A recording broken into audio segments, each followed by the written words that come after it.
Hey guys, welcome back to another anime figure review. We're checking out another Miss Kobayashi's Dragon Maid series figure, a Nendoroid figure, Elma. On the box we have a large window showing off the figure and its accessories, the figure number, and a small picture of Elma herself. We can take note of the genuine product sticker placed above the figure number. Around on the back we have more pictures of the figure, a few warnings in both English and Japanese, and a little diagram on how to swap the faceplates. The sides each have pictures of Elma in different poses with her accessories. Starting at the bottom of the package, we have a small ad for Nendoroid stands, and opening it up here from the bottom lets us easily slide out the plastic tray where it all comes out neatly together.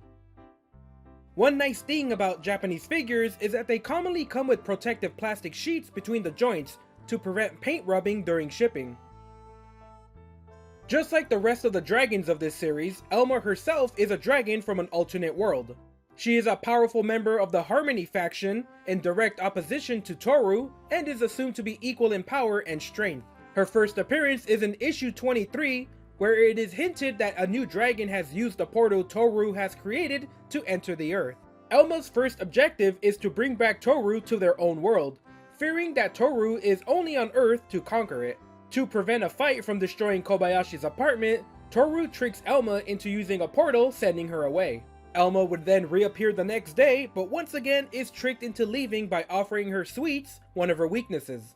Kobayashi then finds out that Elma cannot return to her own homeworld, as she is unable to cast portal magic, and then finds work at the same office as Kobayashi to determine if outsiders like Toru can really live among humans. In the anime appearance, Elma's hair is changed from all black to having purple highlights, and in her own spin-off manga, changes the rest of her black hair to purple, matching the Nendoroid. Let's take a look at the details of the figure. Big bright blue eyes in an anime style are the first things we can notice, with large strands of purple hair flowing down her face. A large bone-colored spiral horn appears in the middle of her forehead, parting her hair to the sides, and the tip of her strands of hair get lighter in color. Small details like a bump for the nose, a thin line for a smile, and painted on eyebrows and eyelashes detail the rest of the face. The short hair of the figure covers the back of her head, with the only details here being large strands of hair and more of that fading effect into a brighter color. Taking a look at the chest, we can see all the iconic clothing of Elma. A tan colored scarf around the neck, a purple leotard, and a light purple kimono worn all over it. The edges of the kimono are detailed with a pink trim, as well as a blue sash around the waist. On the back we have more of the same details here, but at the center we do have a socket that will be used and covered up later in the review. Over at the arms we have the sleeves of the kimono hanging down, with a small purple fin-like pattern on the edges. The dress at the front hangs all the way down to her knees, with more of that fin pattern at the edges like the ones on the arms. While on the back, the dress is pulled to the side, revealing her massive sea serpent tail, bending all the way to the ground, finned at the top edges. We finish off the details with the feet of the figure. Legs and feet are wrapped in bandages, while she's wearing brown sandals over them. Let's check out the articulation. We have a head that rotates, as well as looking down and upward. Rotation at the shoulder, that's blocked by the hair. More rotation at the bicep, and wrists that rotate. The legs are on a joint that allows them to slightly bend outward in a circle, and has a bit of rotation. And we have the tail in the back that can rotate left to right. Nendoroids are small chibi style figures that stand just under 4 inches tall. Nothing really comes close to this scale and size, but here we have a Jada Toys Chun-Li that runs on the small side of the 6-inch scale. Here we have a Figma Darkness, whereas just like most Japanese figures, they run on the smaller size of the 1/12 scale or use their own unique sizes. Continuing on with anime figures, we have a Pop-Up Parade non-scale figure, just in case we ever get a similar size figure for Elma. And let's say you must absolutely have something to compare the height to, we do have a TF2 Medic Funko Pop, with Elma being slightly shorter. Starting off with the accessories, we have an alternate faceplate in a happy chewing expression. And another alternate faceplate in an angry expression.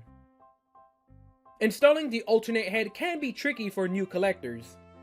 First, you'll want to remove the top of the front hairpiece. We can note that the horn is attached to the hair here. After the hair is removed, you can then slowly slide out the faceplate. Then match all the pegs of the alternate face into the socket. The front hairpiece is then installed and you're all set. We have a set of arms and bent elbows, this one holding a taiyaki cake, and another set for holding onto the bag accessory. The arms can easily be pulled off into the bicep joint, and then slid back in to replace it. We get a small brown paper bag, with indents on the bag to attach to the figure. We can use the flat hand to hold on to the back, and once you line up the grooves in the bag with the chest of the figure, the arm easily slides over it and holds it into place.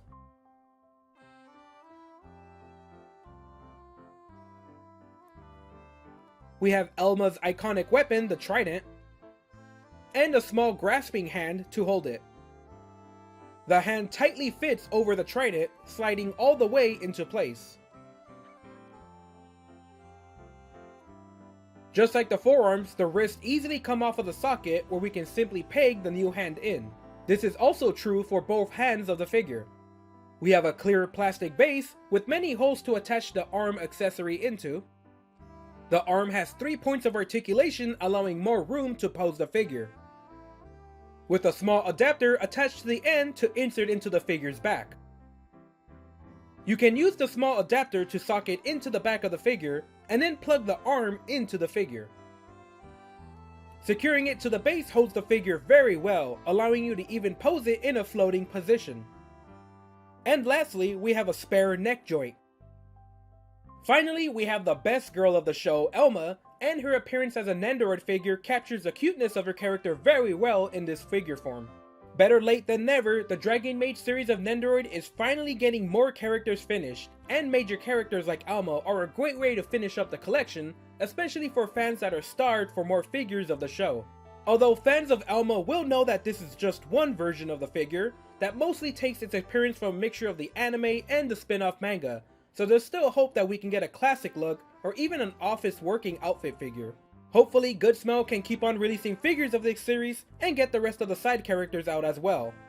With all of her signature accessories, Elma does have a lot of great posing value, letting you recreate some scenes and poses from the show and comic. The included faceplate covers a good range of expressions, and the eating face is a nice touch, bringing out some of her personality into the figure.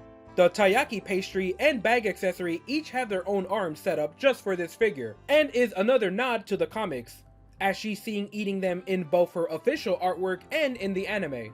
I wish the horn on her head was either removable or came as a separate hairpiece, and while in her human form, Elma usually does wear glasses, so it feels like we're missing out on 2 pieces that would have completed the figure. Again, I do have to say I am surprised that we are getting this far into the Nendoroid series with the Dragon Maid series.